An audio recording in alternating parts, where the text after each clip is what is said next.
Hey, are you taking the SAT soon and wondering how you can totally crush the SAT reading section, especially the really tough questions that seem as if they have more than one right answer?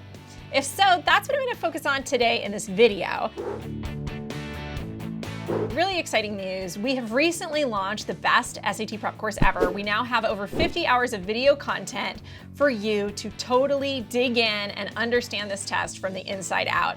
I'm going to go through with you guys all the little kind of details that you have to be aware of, all the tricks that the SAT tries to play on you, and all of the strategies you can employ to fight back. So if you're looking to get the best score ever, I really recommend that you check out our course, SupertutorTV.com. Also, if you're taking the ACT, we also have the best ACT prep course ever. It's over 70 hours of video prep that's also available at SupertutorTV.com. Subscribe to our YouTube channel if you haven't already, and subscribe to our mailing list, SupertutorTV.com/subscribe. If you do, we will keep you posted if we have any special deals, any new products coming out, and any new videos on our YouTube channel. So plug in, connect with us. We're also on Facebook and we're on Twitter, so follow us there as well. And we will share with you the latest and greatest. So let's get into this. What I'm gonna do in this video is just give you a sample of a couple of different questions that I find students really struggle with. And what I'm gonna do is throw to a video of me explaining questions 4 and 5 from the first passage of SAT Practice Test 6. This is an official practice test and you can download it and find it pretty easily online. You can do that by going to SupertutorTV.com/resources. And then going down here to Practice Test 6 right here, and you can click on that and download it for yourself so you can follow along.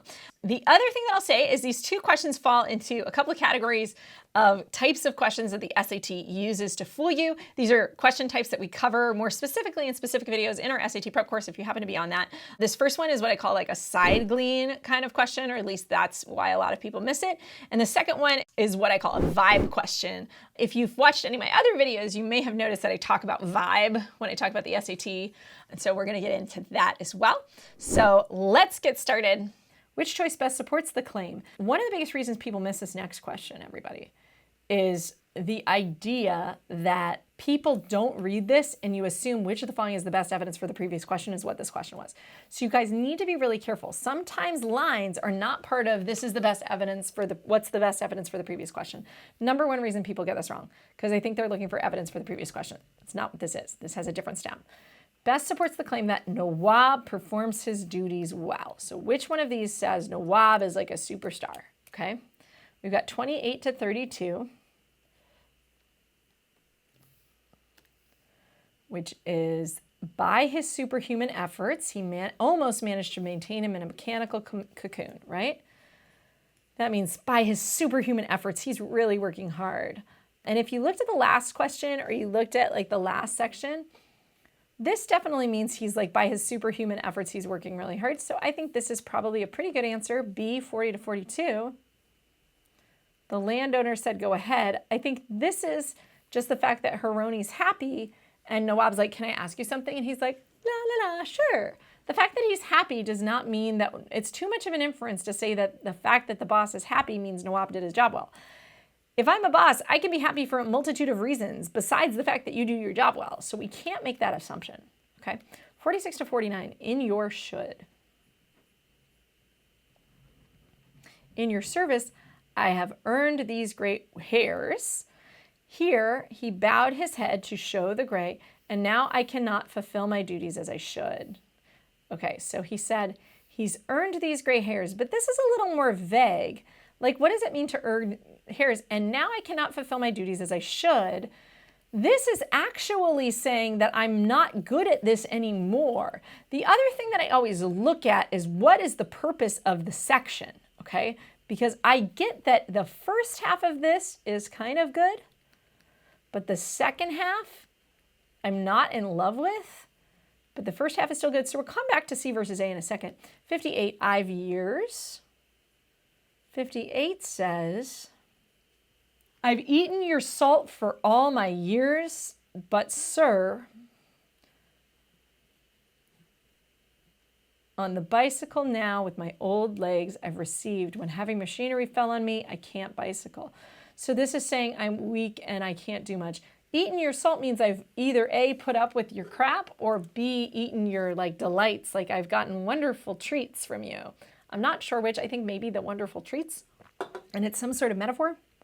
The point of this is that I'm weak and old.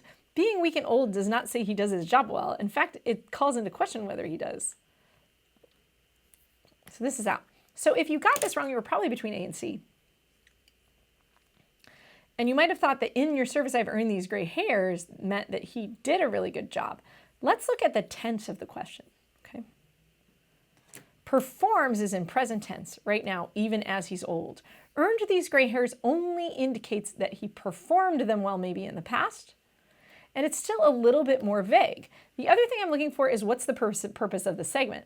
The purpose of the segment where he's like, I've earned these gray hairs, but now I am old and frail, is to say, I'm old, I need help, not I'm amazing. Exactly, you get what I'm saying? It's like two-part, and the purpose of the part where it's the superhero part by his superhuman power is to say he worked his butt off, right? He's like intense and he tries really hard. So the main idea simply that is 100% just the idea that Nawab really works hard is A. And C is what I would call, it's like a 50-50, and it's a little bit muddier. And what I mean by muddier is that there's a second objective, that there's a bigger objective to it. And so I would rather pick the 100% answer, as I like to call it, meaning 100% of the answer is on vibe, versus 50% of the answer, right? Because 50% of this answer is totally on vibe, but the other 50% is like not. Whereas 100% of this answer is on vibe, and it's in a section that I know the main idea is to say Nawab works his butt off, okay? So A is in the section where Nawab is working his butt off. I think that's more appropriate, and that's why it's that. I want my 100% answer to be on vibe. I don't want something muddier. I don't want something with dual objectives. I want something with a single objective, and that's why A is a little bit of a better answer. Number 5. In the context of the conversation between Nawab and Haroni, Nawab's comments in 43 to 52, sir, I beg you, mainly serve two. So that's basically this whole paragraph. So this is hard, by the way. So this is a little speech he gives to say, release me, I beg you, fire me, right? And then he goes, come on, Nawab, what's the matter? And he's like, oh, nothing's the matter. I'm just an old man. And I can't bicycle anymore. Sir, fire me. I can't do it anymore. And he's like, okay, and what's the solution, right? He's like, come on, what's the solution? Notice that when he says, what's the solution, he doesn't say fire me. He says, well, I need a bicycle. Do you see how he seems to be beating around the bush and Haroni is like trying to out him? So there's a little bit of read between the lines that you have to get in this story here. And that's really important, okay? Flatter Haroni by mentioning how vast his lands are, maybe a little bit of this. Boast to Haroni about how competent and reliable Nawab is, maybe a little bit. Emphasize Nawab's diligence and loyalty to Haroni, maybe. And then notify Haroni that Nawab intends to quit his job tending the tube wells. Okay, so let's talk about Nawab's point of view, okay? What does Nawab want? Let's remember to the beginning of the essay and try to figure out what does Nawab want. Nawab wants, and I'm vibing here, Nawab wants more money and he wants a motorcycle, right? Those are two things I won't know Nawab wants. So I'm focusing on what does Nawab want. He wants money because I know that from the first few paragraphs, and he wants a motorcycle. Those are really what I know he wants. He says other things, but I know this is really what he wants, right?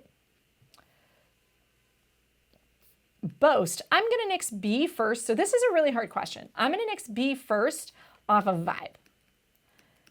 The vibe of the word boast is like, oh, I'm so competent and reliable, right? Boast means I'm snotty and stuck up, and I am so amazing. His point is not to boast. If anything, he's trying to butter Haroni up so he gives him what he wants, right?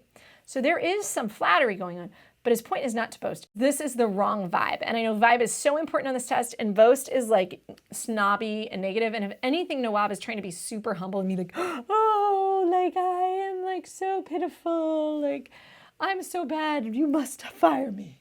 Fire me. I'm too bad. I'm like such an old man. It's a disgrace, right? That's not boasting. So I'm going to get rid of that. Then we have emphasize his diligence and loyalty to Haroni. So now I'm going to go back to this segment and just see what's going on, okay? So he says, "Sir, as you know, your lands stretch from here to the Indus, and on these lands are fully 17 tubewells, and to tend these there is but one man." I think when he's saying all of this stuff, he's not just trying to flatter him and say that he is like so wealthy, but rather he's trying to say, this is a really tough job, and I'm the only guy doing this, and I've earned these gray hairs, and it's been really hard.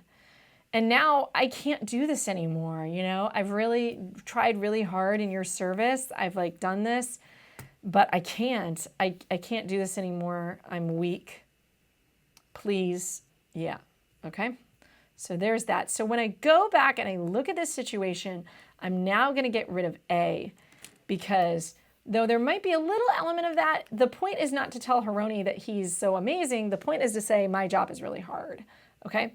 So now I'm down to C and D. Okay. And this is what's tricky. D is super literal.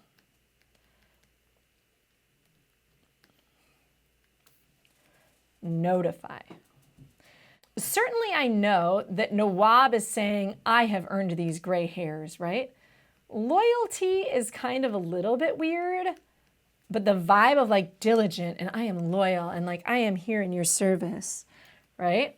He says, please, like, let me go. Okay.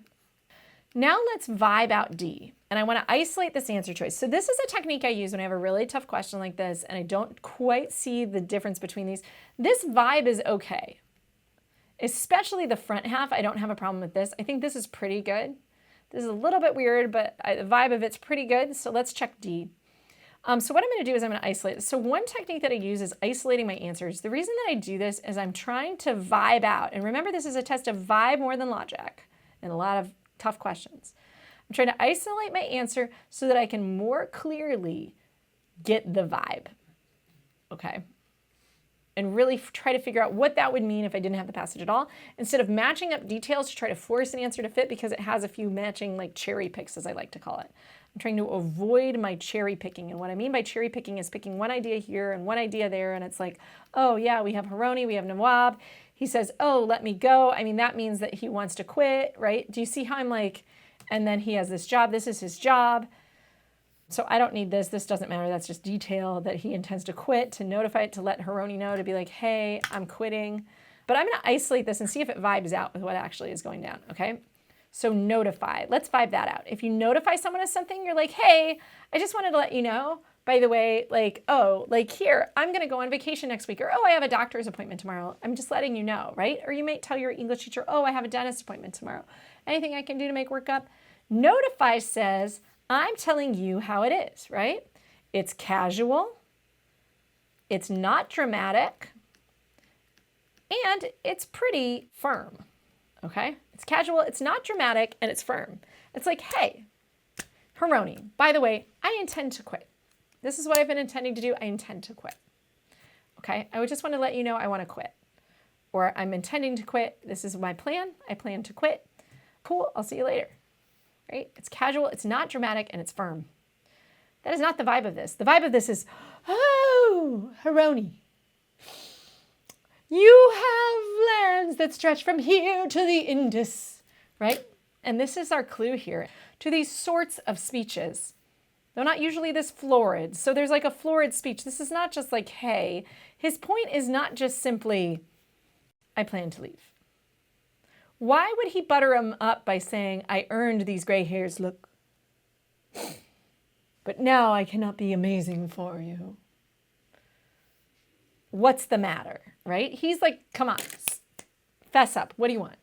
Right? He's like, tell me the truth. That's what this is. We have to understand that this isn't actually what he wants, that this is a song and dance that he's doing. Matter? Oh, nothing. Only that, I can't bicycle anymore. And what's the solution? Well, if you were asking, oh, you don't want to let me go. Oh, okay. Well, if you got me a motorcycle, right? This is his negotiation tactics. He just wants a motorcycle, and that's what I know he wants.